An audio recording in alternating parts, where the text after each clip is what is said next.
सच में कहा गया है यार, किस्मत कब किसका साथ दे किसी को पता नहीं है। चलिए बात करते हैं आज महाकुंभ की सबसे वायरल गर्ल मोनालिसा, जो कि भाई लगातार उसने माला बेचते बेचते यानी कि एक नज़र में आया और उसने वायरल हो गया।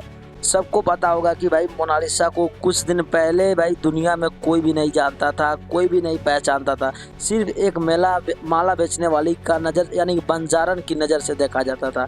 मगर आज उसी का बात करें तो भाई मोनालिसा गजब की यानी कि टैलेंट के साथ साथ उसका देखा जाए तो भाई सोशल मीडिया पर तहलका मचा के रख दिया। जो मोनालिसा को पहले के ज़माने में बात किया जाता था कि मोनालिसा क्या है, मोनालिसा क्या है, मगर आज हकीकत में पता चल रहा है जो मोनालिसा पहले 100-200 हज़ार रुपये कमाती थी, आज उसको सोशल मीडिया के वजह से उनको लाखों का करोड़ों का कमाई होने वाला है। क्योंकि सोशल मीडिया पर जो भी कोई इंसान वायरल होता है तो भाई उसको बहुत ज़्यादा फ़ायदा मिलता है। वही फ़ायदा आज मोनालिसा को उठा रही है।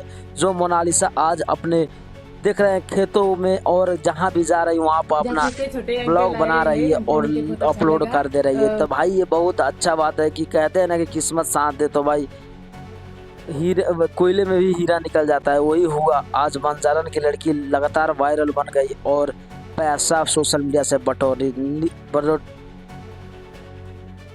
बटोरती जा रही है। भाई यही होता है सोशल मीडिया का पावर। आप भी अगर नए हो तो चैनल को सब्सक्राइब कर लाइक कर देना और सोशल मीडिया पर देख रहे हो तो वीडियो को ज़्यादा से ज़्यादा शेयर कर